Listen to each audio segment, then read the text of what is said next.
pramila kedadipun penggalih kanthi meneping cipta lerming panca indriya tidem jroning pananggilan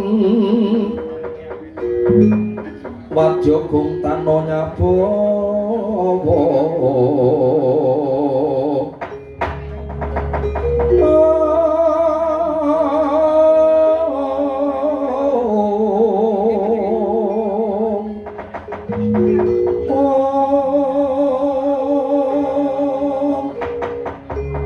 kapraban sang Nalendra Tama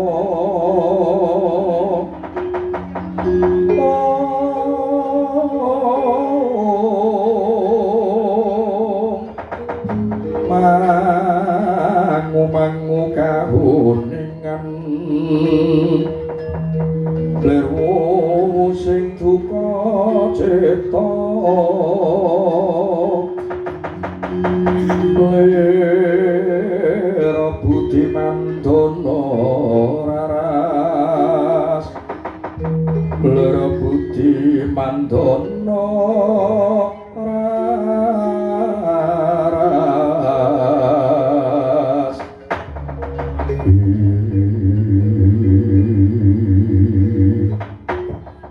jroning pananggilan mangkono kathah-kathah pangandikanipun Nata Pandura Prabu Baladewa atur pamrayuki dhateng ingkang Rama nenggih Prabu Salyapati kinin dipun menggali srana meneping cipta lerming panca indriya satepah jroning stinggil dinaturata dereng wonten ingkang kanjil pangandikanipun mung tansah kandheng ing dada ewadene yenipun badhe munjuk atur mangu-mangu jroning pardaya katungka geger pasigan njaba kaya gabah den interi kaya sapu pedhot saka suwe sumengka sengka tatane pepatih dalem negari Ngastina Raden Patih Haryo Sengkuni minggah mring stinggil binaturata dados jengak kang sanutu nyat kanca jaluk dalan ana daya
mendak alon tata prajilanira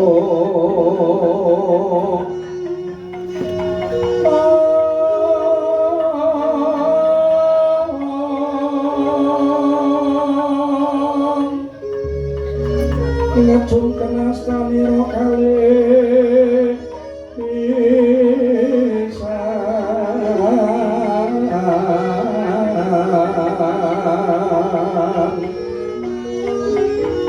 yang jiwa magawe ronto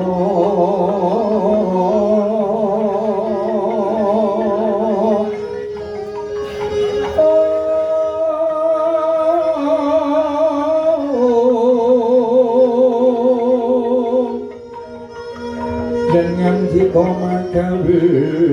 ronto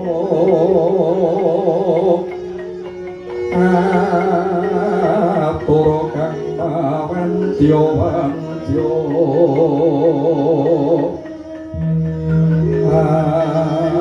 alon dijiling sabtu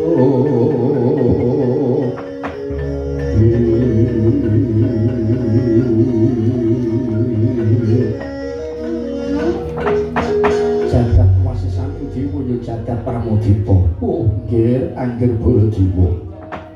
dereng cekap dereng paripurna pun bobonggenipun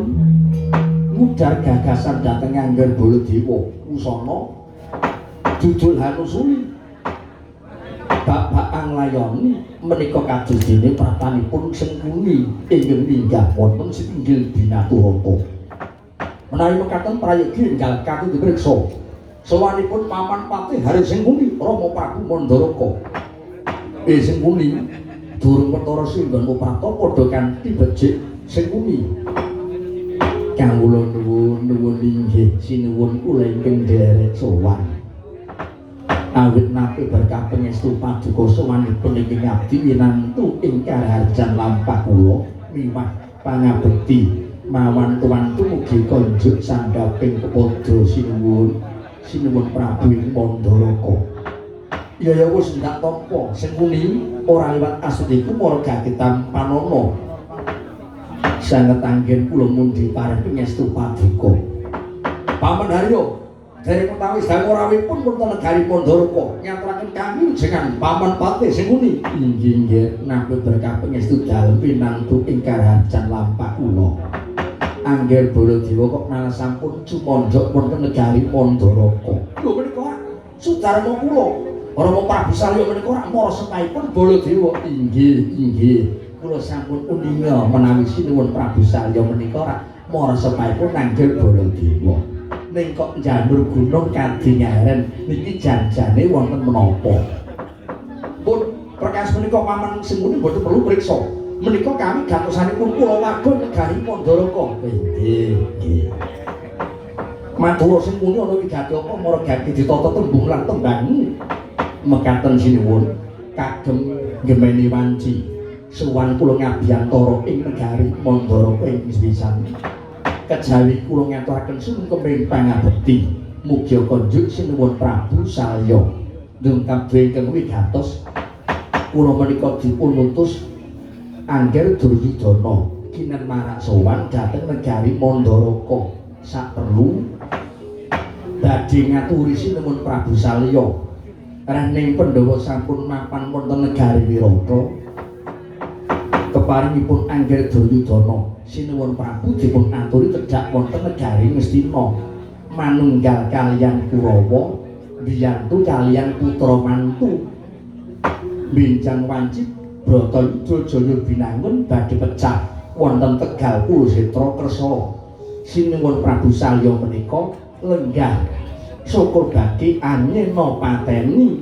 ingkang putra-putra para Kurawa mekaten sinuwun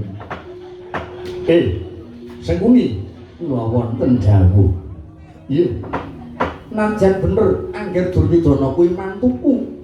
Basukarna kaya mantuku Angger Baladewa kaya mantuku nanging ngrembug bab perkara Bratayuda Jaya Binangun kuwi ora kena gegabah aja dientrengke Sengkuni Nakdan iku perangi Pandhawa lan Kurawa nanging upama kok kowe wuta pamirmu kena kanggo midhangetke sing kandhe cetha Pandhawa kuwi apaku Sengkuni naku lho sedewa kae purunanku merga ketinggalane adhiku Yayi Dewi Madrim semono uga Angger Duryudana kae mantuku nanging bab perkara iki ingsun durung bisa menehi wangsulan ingkang kanthi cetha jaran kabeh iku mau kudu tinaliti kanthi permati aja nganti grusa-grusu aja nganti yen Prabu Salya manggon utawa botoh negara Ngastina botoh mantu panggir Duryudana ning malah napa siku dendane Hyang Widiwasa semono uga yen upama aku kok belani Purnanti Pandhawa gedhene dadi senopatine anakku para Pandhawa aja nganti Salya dianggep tegel mengis wong tuwa tegel karo anake dhewe mertua tegel karo mantune dhewe mula sing wengi ngadepi lakon iki kowe ora kena grusa-grusu ingsun kudu nyuwun parang panguwasaning Bathara Luhung saperlu nyuwun sulak pepadang supaya ana sasmita gaib prayogane Prabu Salya iki aku kudu manunggal karo Pandhawa apa manunggal karo Kurawa sakmangke ngeten menika sampun boten jamanipun kok tiyang dadak mawi badhe nyuwun sasmita gaib Gusti menika mboten paring sasmita. Ingkang dipun wastani wahyu kanugrahaning Bathara menika kawon kaliyan arta. Ingkang baken Sina Prabu Salya menika upami kersa kula dherekaken tedhak wonten negari Ngastina badhe ngersakaken menapa mundhut wujud menapa kemawon tertamtu badhe dipun pinangkani ingkang baken kersa nyawisi kaliyan ingkang putra Anggir Duryudana. Sing pundi kowe ngucap kaya ngono kena gampang mergo kowe ora ngrasake kowe ora nglakoni kaya uripe Prabu Salya ya Narasoma iki mula yen bab perkara iki sing puniki perkara adeg-adeg nadang karna mantuku Duryudana kae mantuku nanging Salya ora bakal gegabah aku ora bakal kleru nibake sadaku apa dene jumakake sukuku ana Pandhawa utawa ana Kurawa kudu nyuwun marang panguwasaning Bathara Luhung kowe ora kena mrawasa rasane Prabu Salya aja menika kowe sedeng mantuku pisan Duryudana ora kena mrawasa rasane Prabu Salya mangkono dereng utawi sedhangu Sang Prabu Salyapati ya Raden Narasoma samunipun penggalipun katandha wijiling pangandikan es musugal sora santak dhateng Raden Patih harus sing muni kadungka geger pasiban jaba samanipun ingkang putra Raden Sedewa minggah tinggil binaturata apa Prabu kula ingkang sowan Prabu